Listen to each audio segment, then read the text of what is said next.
Hello friends, welcome back.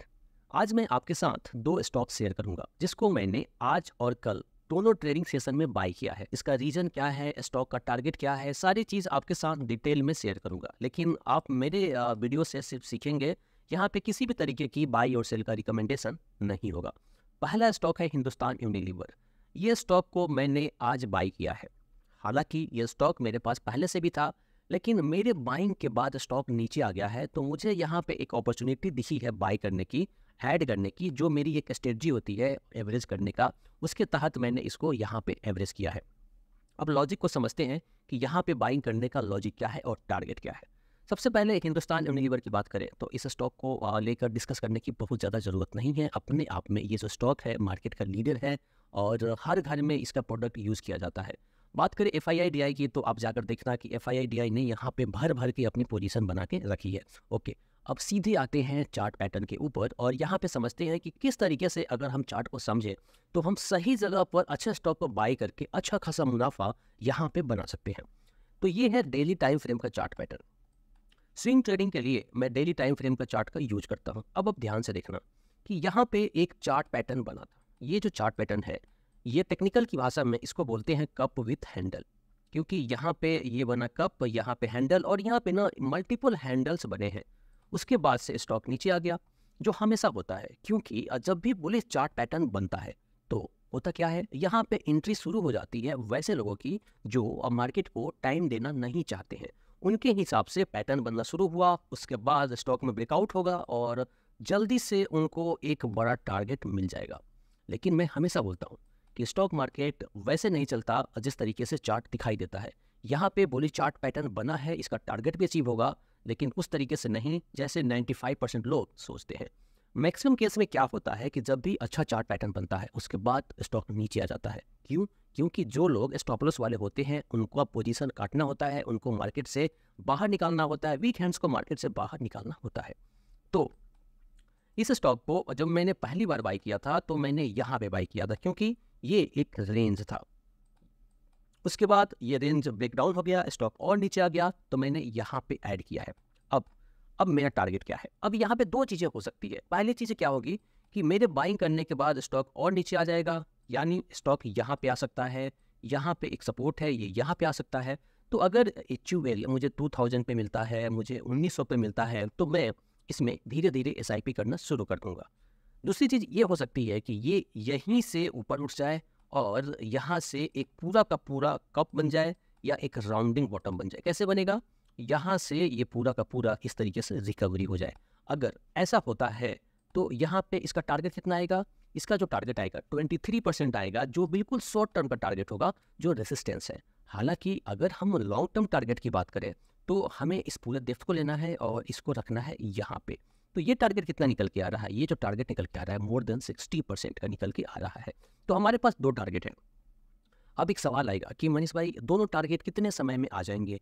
तो इस चीज़ को समझो कि जब इस स्टॉक ने यहाँ से बाउंस बैक दिया था तो कब का समय था? जून 22, और ये क्या था?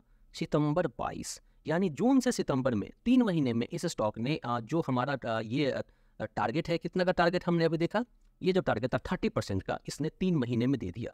यानी जून 22 और ये है सितंबर 22, 3 महीने में। तो अगर हम ये माने कि 6 महीने भी लग जाते हैं और 6 महीने में ये वापस से घूम के अपने रेसिस्टेंस पे आता है और यहाँ तक पहुँचता है जो ये टारगेट है, तो 6 महीने में भी अगर हमें 25% 30% मिल जाते हैं तो भी एक अच्छा खासा गेन है। अब सवाल आएगा कि मनीष भाई नहीं आएगा, वहाँ पे टारगेट आया ही नहीं, स्टॉक और नीचे चला गया।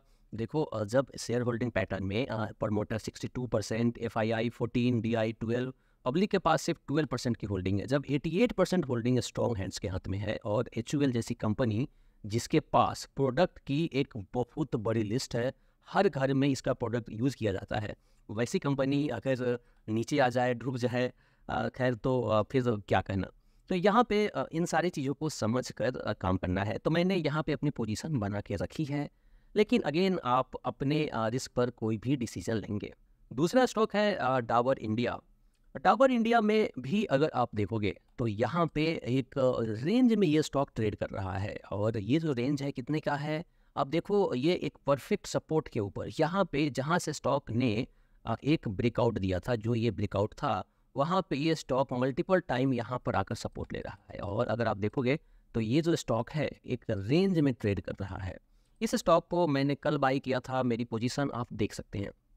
तो यहाँ पे अगर हम इस बात करें रेंज की, तो ये टारगेट कितना है, अगर वापस से जिस रेंज में ये ट्रेड कर रहा है ये वहीं पे जाता है, तो ये जो टारगेट है यहाँ से 23% का है, जो मैक्सिमम 3 to 6 मंथ के अंदर ये अचीव हो जाना चाहिए, जिस तरीके से प्रीवियस ट्रैक रिकॉर्ड है। कंपनी के फंडामेंटल की बात करें तो यहाँ पे इनके पास अगेन प्रोडक्ट की कमी नहीं है। और अगर हम आते हैं इनके शेयर होल्डिंग पैटर्न में और अगर देखें कि यहाँ पे पोजीशन किसकी है, तो आप देखना पब्लिक के पास सिर्फ 5% की होल्डिंग है, 95% की होल्डिंग कहाँ पे है, बड़े लोगों के हाथ में है। तो जहाँ पे FII DI इतनी हिम्मत के साथ इस स्टॉक को लेकर बैठे हुए हैं, वो स्टॉक अगर नीचे आता है तो अगेन एक बाइंग अपॉर्चुनिटी ही है, इससे ज़्यादा कुछ भी नहीं है। तो यहाँ पे मेरी पोजीशन जो है मैंने बना के रखी है। तो इस तरीके से स्टॉक मार्केट में काम करना है। अच्छे स्टॉक को सस्ते में टेक्निकल का यूज करके, फंडामेंटल को समझ के, बिजनेस को समझ के सही जगह पर बाय करना है। और अगेन जहाँ पे टारगेट अचीव होता है वहाँ पे सेल करना है। इसके लिए आपको CA की पढ़ाई करने की ज़रूरत नहीं है, अमेरिका का इकोनॉमिक्स को समझने की ज़रूरत नहीं है। आपको सिंपल ये समझना है कि अच्छा स्टॉक है, सस्ता है, खरीदना है। गिनकर 8 से 10 चार्ट पैटर्न है, उनको सीखना है। अगर आपने मेरा ये वीडियो नहीं देखा है जहाँ पे मैंने बताया था कि किस तरीके से मैंने 3 महीने में 1 CR का प्रॉफिट बुक किया है, अगर आपने नहीं देखा है तो आप जाकर देखना।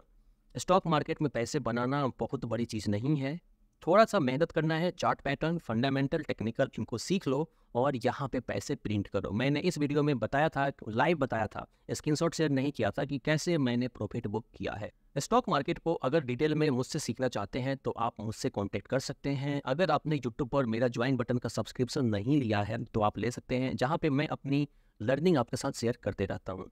इंपॉर्टेंट चीज़ ये है, वीडियो को लाइक करना है, चैनल को सब्सक्राइब करना है, ताकि मैक्सिमम लोगों तक मेरी बातें पहुँचे।